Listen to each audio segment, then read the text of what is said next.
Good morning students. आज हम जो है प्रेडिक्शन देखते हैं कि ग्रुप नंबर और पीरियड नंबर हम कैसे निकालते हैं एलिमेंट्स के अंदर। जो भी एलिमेंट हमारे पास पीरियोडिक टेबल में प्रेजेंट है उनका ग्रुप नंबर और पीरियड नंबर निकालने के लिए हम कैसे काम करते हैं वो देखते हैं। Prediction of group number and period number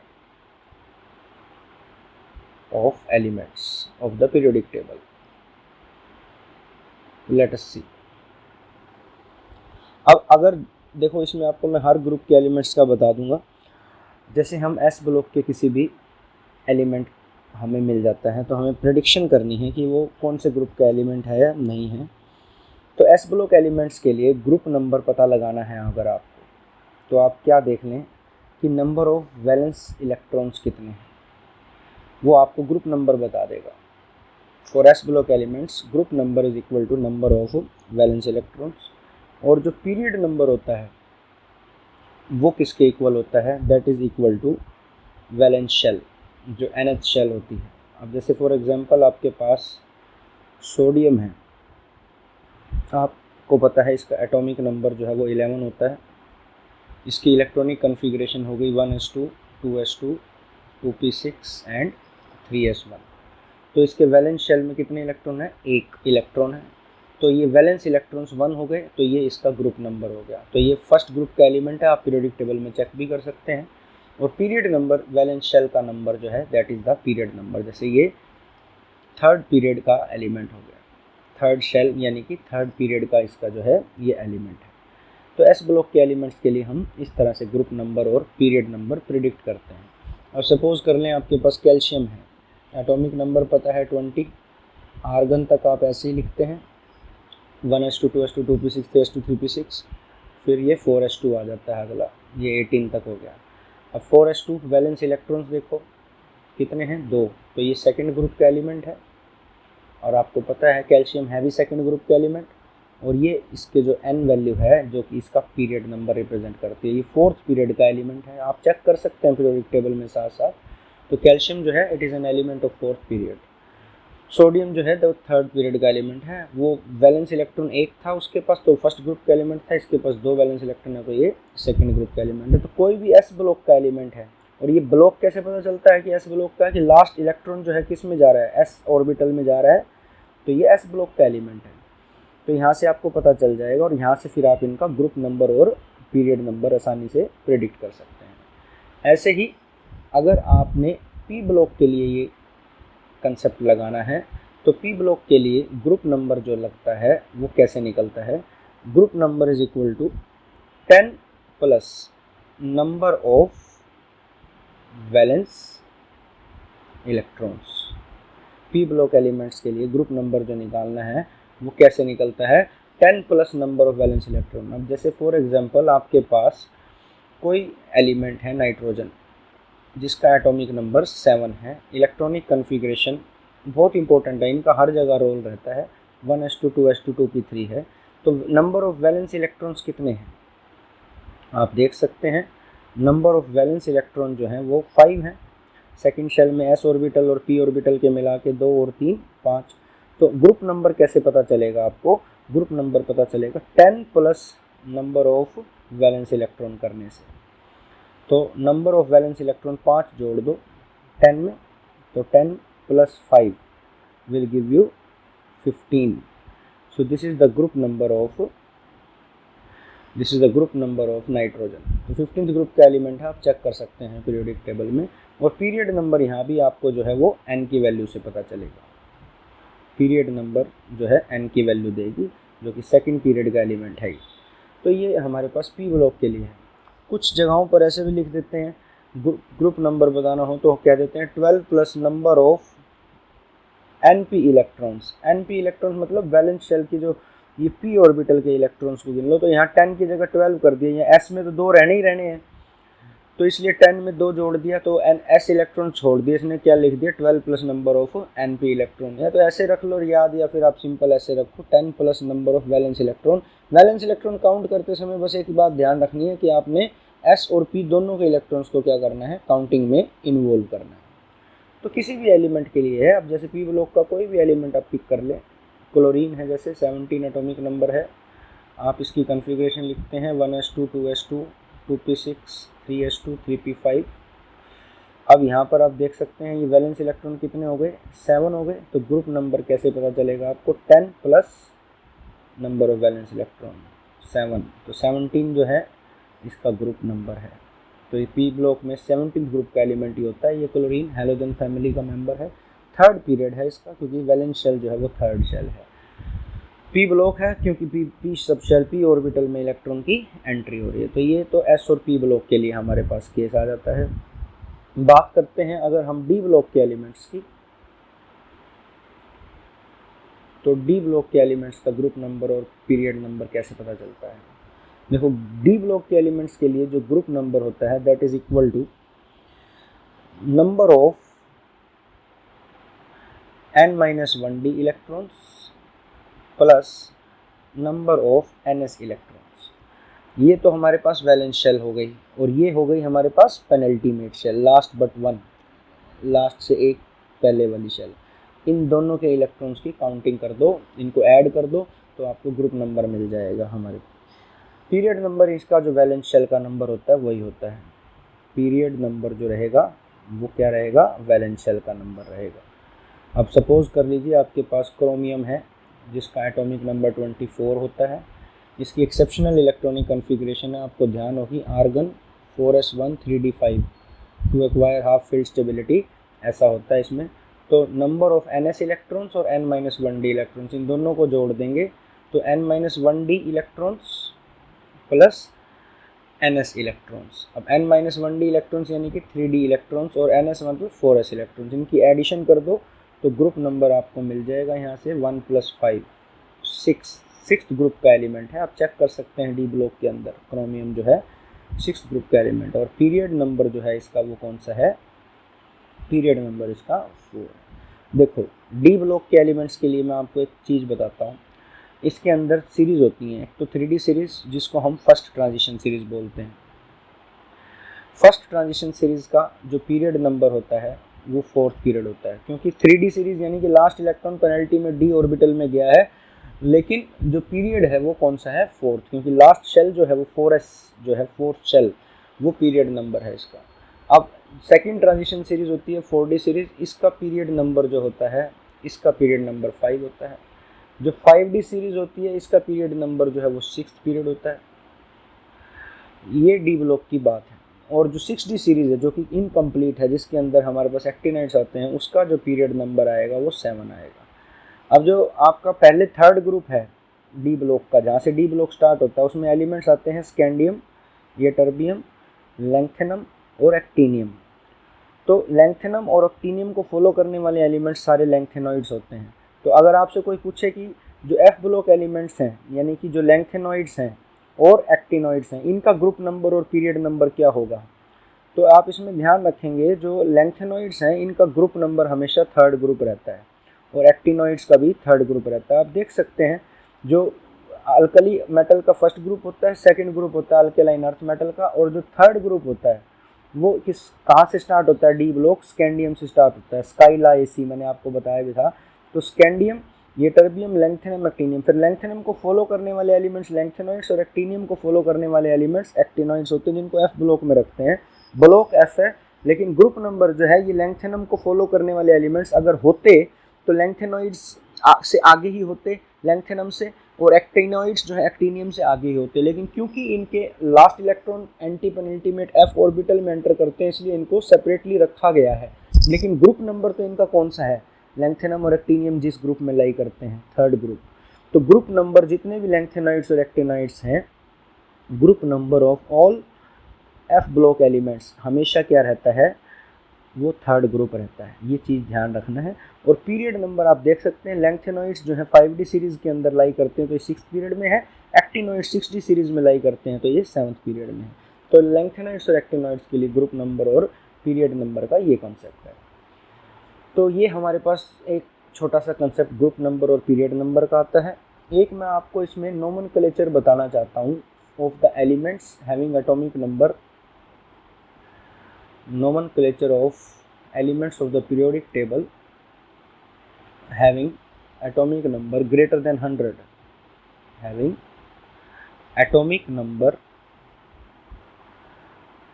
greater than 100 और इक्वल टू 100 भी आप इसमें ध्यान रखेंगे। देखें इसमें क्या क्या चीज़ हैं। एक तो इसमें ये 0, 1, 2, 3, 4, 5, 6, 7, 8, 9 इनके नंबर्स के नाम याद रखेंगे। इसको बोलते हैं नील और इसको अन बोलते हैं, इसको बाई, इसको ट्राई, इसको क्वाड, इसको पेंट, इसको hex, this is hept, this is oct और 9 जो है इसको बोलते हैं ENN। तो अगर आपके पास कोई एलिमेंट आता है जिसका एटॉमिक नंबर 114 है तो अब इसमें आप कैसे इसको रखेंगे। अब इसमें आप लिखेंगे 1 के लिए क्या है UN, फिर दूसरे 1 के लिए भी UN और फिर 4 के लिए क्या है क्वाड और लास्ट में आपने क्या लगाना है इसमें EM लगाना है। तो इसका नाम क्या हो जाएगा, इसका नाम हो जाएगा अनक्वाडियम। इसको आप लिखेंगे कैसे, इसको जो सिंबलाइज करेंगे वो लिखेंगे UUQ अनक्वाडियम। इस तरह से इसमें आपको ध्यान रखना है। अब जैसे मान लो 105 है कोई, तो इसका नाम हो जाएगा un plus nil plus pent plus EM, last में EM जरूर लगाना है। तो इसका नाम हो जाएगा अननील पेंटियम, ये इसका नेम हो जाएगा IUPAC नेम। तो इसका नाम हो जाएगा UNP।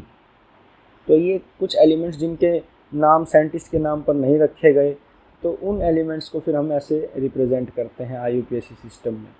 अब मान लो आपके पास एलिमेंट है कोई 118 एटॉमिक नंबर का, ठीक है जी, ये इसका एटॉमिक नंबर है। तो इसको कैसे लिखेंगे, 1 के लिए UN, फिर दूसरे 1 के लिए UN और 8 के लिए आपने क्या लिखना है OFCT और फिर क्या आ जाएगा IUN। तो इसका नाम क्या हो जाएगा अनऑक्टियम, ये इसका नेम हो जाएगा।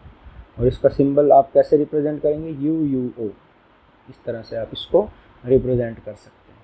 तो इस तरह से आप जो है इन एलिमेंट्स के सिंबल्स को रिप्रेजेंट कर सकते हैं। जैसे ये है अननील प्लस 9 के लिए ENN प्लस IUM, तो ये क्या बन जाएगा अननील इनियम, अननील इनियम। तो UNE, ये इस तरह से इनके सिंबल्स को आप याद रख सकते हैं। तो ये नोमेनक्लेचर है उन एलिमेंट्स के जिनका एटॉमिक नंबर 100 या 100 से ज़्यादा होता है। तो इसको भी आप ध्यान में रखें।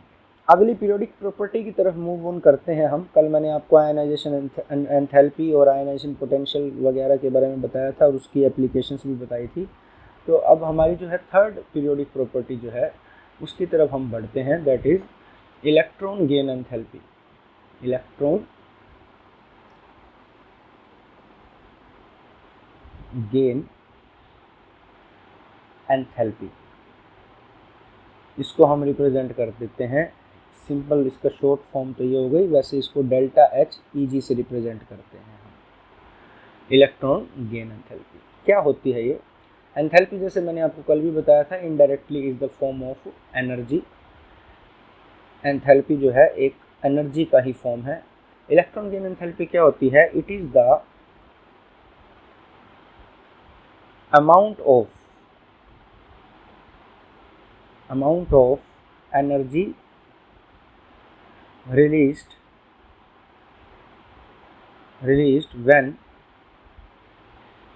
an extra electron is added to an isolated gaseous atom. जब एक एक्स्ट्रा इलेक्ट्रॉन हम किसी आइसोलेटेड गैसियस एटम में डालते हैं तो जो एनर्जी रिलीज होती है उसे हम क्या बोलते हैं, इलेक्ट्रॉन गेन एंथैल्पी बोलते हैं। Generally it is negative, except for some cases where it is 0 and positive also, but generally delta H जो electron gain enthalpy है its value is negative. In earlier days, earlier it was named as electron affinity. पहले इसे क्या कहा जाता था, electron affinity कहा जाता था. इलेक्ट्रॉन एफिनिटी यानी कि अट्रैक्शन टुवर्ड इलेक्ट्रॉन, बात वही है, बस वैल्यू का फ़र्क था कि जो जिन सब्सटेंसेस की आप ऐसे ध्यान रखेंगे जो इलेक्ट्रॉन गेन एंथैल्पी नेगेटिव होती है उनकी इलेक्ट्रॉन एफिनिटी वैल्यू पॉजिटिव मिलती है. पहले जो है साइन कन्वेंशन कुछ अलग थी. वैसे एक्चुअल में एनर्जी रिलीज को जो है नेगेटिव साइन से रिप्रेजेंट किया जाता है, लेकिन पहले इसे इलेक्ट्रॉन एफिनिटी कहा जाता था. तो ये ध्यान रखेंगे कि जिन सब्सटेंसेस की इलेक्ट्रॉन गेन एंथैल्पी नेगेटिव है, पुराने समय में इलेक्ट्रॉन एफिनिटी वैल्यू क्या होती थी, पॉजिटिव होती थी. आज भी कुछ स्केल्स जब हम इलेक्ट्रॉन नेगेटिविटी के करेंगे तो वहाँ इलेक्ट्रॉन एफिनिटी टर्म के बारे में जो है फॉर्मूला के अंदर उसको इन्वॉल्व करते हैं वैल्यू को. तो ये है दोनों सेम चीज़, बट साइन जो है वैल्यू सेम रहती है, लेकिन साइन जो है वो उसका इलेक्ट्रॉन एफिनिटी का पॉजिटिव रखना है और इलेक्ट्रॉन गेन एंथैल्पी का नेगेटिव रखना है. तो होता क्या है, जैसे अब मैं बात करता हूँ हैलोजेंस की. पूरे पीरियोडिक टेबल में सबसे ज़्यादा वैल्यू अगर इलेक्ट्रॉन गेन एंथैल्पी की किसी की होती है वो हैलोजेंस की होती है. Maximum value of electron gain enthalpy. इसके पीछे कारण है. देखो हैलोजेंस में जो वैलेंस शेल होते हैं, जैसे आपके पास क्लोरीन है एटॉमिक नंबर 17, इसमें एक इलेक्ट्रॉन की ज़रूरत होती है. 1s2 2s2 2p6 3s2 3p5. आप देख सकते हैं यहाँ P के अंदर 5 इलेक्ट्रॉन्स हैं. अगर P को एक इलेक्ट्रॉन और मिल जाए तो ये फुली फील्ड स्टेबल हो जाएगा. ये 3s2 3p5 है और इसको एक इलेक्ट्रॉन और मिल जाए तो स्टेबल नोबल गैस कॉन्फ़िगरेशन में चला जाएगा. और जब भी कोई चीज़ स्टेबल होती है तो large amount of energy release करती है. दूसरी बात, हैलोजेंस जो हैं 17th ग्रुप के एलिमेंट्स हैं, एक्सट्रीम राइट पर प्रेजेंट हैं. ये पीरियोडिक टेबल में हमारे एक्सट्रीम राइट पर प्रेजेंट है. और कल मैंने आपको बताया था जब आप लेफ़्ट टू राइट मूव करते हैं तो जो अफेक्टिव न्यूक्लियर चार्ज होता है वो इंक्रीज़ करता है. तो इनकी न्यूक्लियस की जो इनके जो न्यूक्लियस है हैलोजेंस के, उसकी जो क्षमता है to attract electron toward itself जो है वो बहुत ज़्यादा है. तो ये क्या करता है, ये एक इलेक्ट्रॉन को गेन करता है. क्लोरीन बहुत इच्छा रखता है एक इलेक्ट्रॉन गेन करने की, क्योंकि इसके न्यूक्लियस के पास जो है इफेक्टिव न्यूक्लियर चार्ज बहुत ज़्यादा है. वो गेन करके ये Cl नेगेटिव में कन्वर्ट होता है और stable noble gas configuration acquire करता है. आप देख सकते हैं यहाँ 3s2 3p6 हो जाएगा. और जैसे ही ये 3p6 होगा ये फुली फील्ड स्टेबल होगा. 3p ऑर्बिटल जो है यहाँ पर फुली फील्ड स्टेबल होगा. तो फुली फील्ड स्टेबल होने के बाद ये क्या करेगा, एक लार्ज अमाउंट जो है ऑफ एनर्जी रिलीज करेगा. That large amount of energy that will be released by this halogen, this is known as electron gain enthalpy and that will be found in negative value. जितनी ज़्यादा negative value यानी कि जितनी mathematics के according तो वो बहुत छोटी वैल्यू होती है, लेकिन यहाँ पर जितनी ज़्यादा नेगेटिव वैल्यू वो हम ये कहेंगे कि वो उतनी ही ज़्यादा इलेक्ट्रॉन गेन करने पर एनर्जी रिलीज कर रहा है वो पर्टिकुलर स्पीसीज, जैसे कि यहाँ पर क्लोरीन. तो पूरे पीरियोडिक टेबल में सबसे ज़्यादा इलेक्ट्रॉन गेन एंथैल्पी किनकी होती है, हैलोजेंस की होती है. Maximum value of electron gain enthalpy, क्योंकि एक्सट्रीम राइट पर लाई करते हैं, अफेक्टिव न्यूक्लियर चार्ज बहुत ज़्यादा होता है, तो their ability to attract electron toward themselves is also very high. So ये जो है बड़े इच्छुक होते हैं इलेक्ट्रॉन को अपनी तरफ अट्रैक्ट करने के और इमीडिएटली एनायंस में कन्वर्ट होने के. तो अब वैसे भी देख सकते हैं कि जो स्पीसीज, अगर हम रेडॉक्स की टर्म में देखें तो जो स्पीसीज इलेक्ट्रॉन्स इजीली गेन कर लेते हैं यानी कि खुद जल्दी से रिड्यूस हो रहे हैं, तो these are very strong oxidising agents also. तो all these halogens are very strong oxidising agents. ये सारे के सारे जो हैं बड़े अच्छे ऑक्सीडाइजिंग एजेंट्स भी होते हैं. जैसे कि मेटल्स बड़े अच्छे रिड्यूसिंग एजेंट्स थे बिकॉज वो इलेक्ट्रोपॉजिटिव थे. ये क्या है, इलेक्ट्रॉन गेन करना चाहते हैं आसानी से, तो ये इसके अंदर जो है आप देख सकते हैं. अब एक्सेप्शंस आर ऑलवेज देयर, जैसे कि आपको पता है. अब यहाँ पर हम कंपैरिजन करते हैं. अब जैसे हम बात करें हैलोजेंस में फ्लोरीन और क्लोरीन के बीच में कंपैरिजन करें तो फ्लोरीन का साइज़ सबसे छोटा है अपने पूरे ग्रुप के अंदर, तो इसकी इलेक्ट्रॉन को एक्सेप्ट करने की टेंडेंसी सबसे ज़्यादा होनी चाहिए.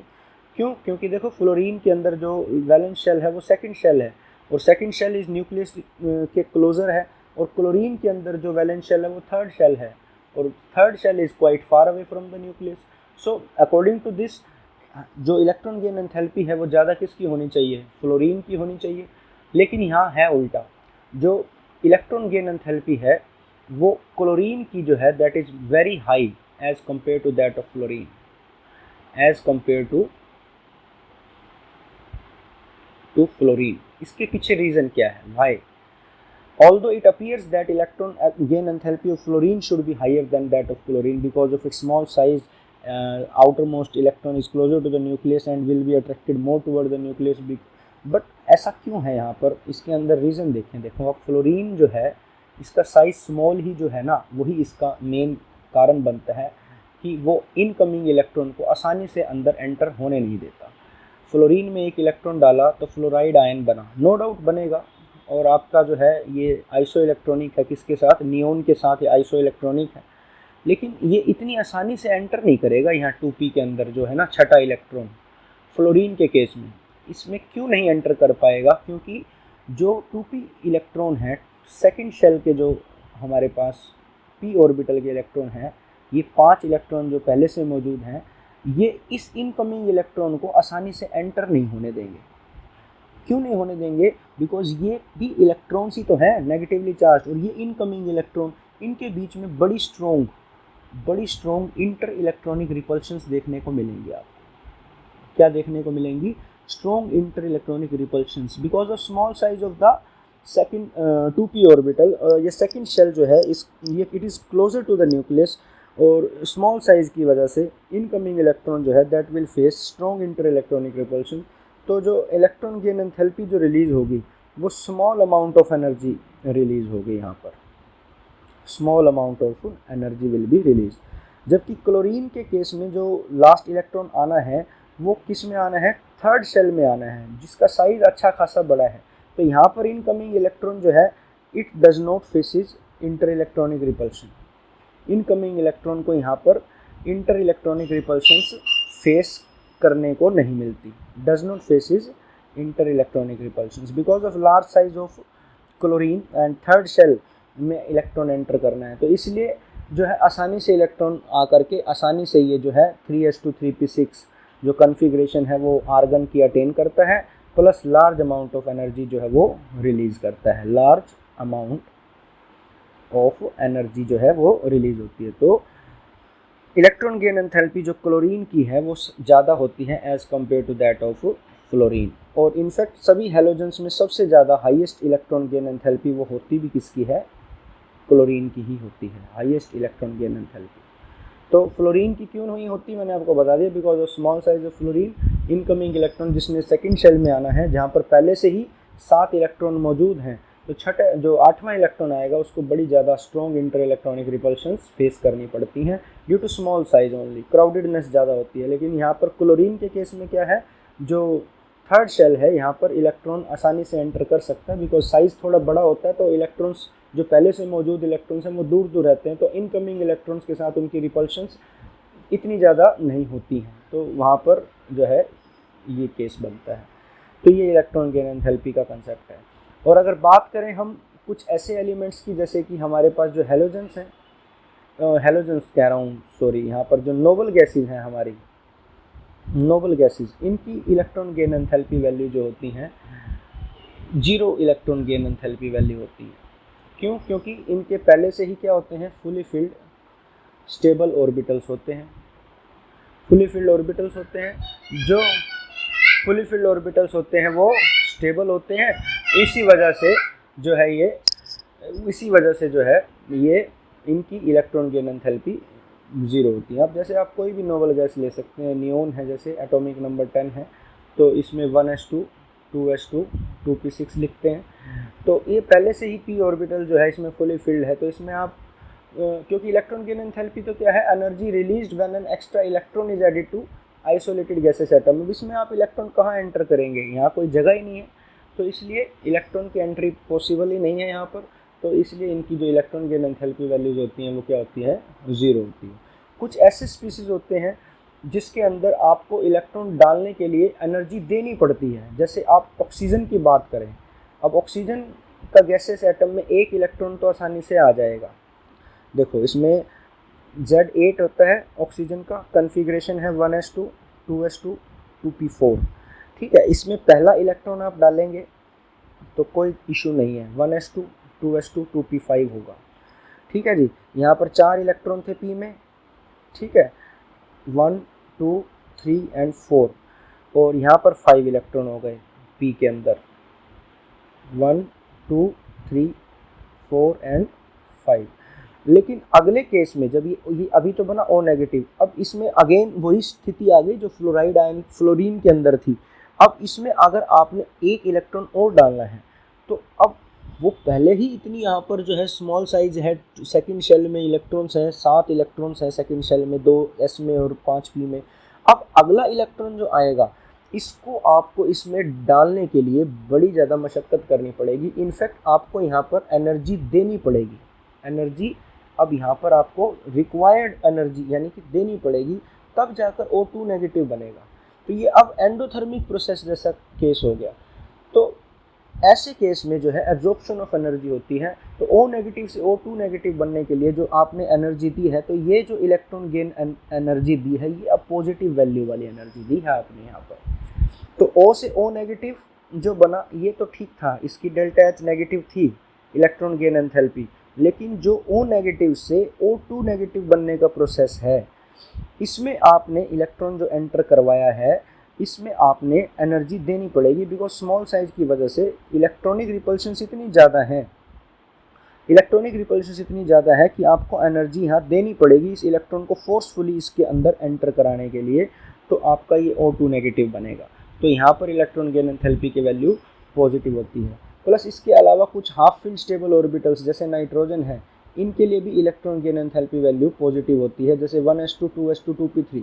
अब इसमें p ऑर्बिटल एग्जैक्टली पहले से ही हाफ फिल स्टेबल कन्फिग्रेशन लेकर के बैठा हुआ है, तो इसमें अगर आपने इलेक्ट्रॉन एंटर कराना है कोई, तो आपको इसमें एनर्जी देनी पड़ेगी। तो इन केसेस में भी इलेक्ट्रॉन गेन एंथैल्पी की वैल्यू क्या होती है, पॉजिटिव होती है। तो ये इलेक्ट्रॉन गेन एंथैल्पी का कंसेप्ट जो है आप आज करो, फिर बाकी जो है मैं आपको कल के लेक्चर में बताता हूँ। साथ में ग्रुप नंबर और पीरियड नंबर की जो कंसेप्ट है उसको करो। एक पीरियोडिक प्रॉपर्टी हमारी इलेक्ट्रोनेगेटिविटी और उसके वेरियस स्केल्स के बारे में बची हुई है, उसके बारे में फिर हम डिस्कस करेंगे कल।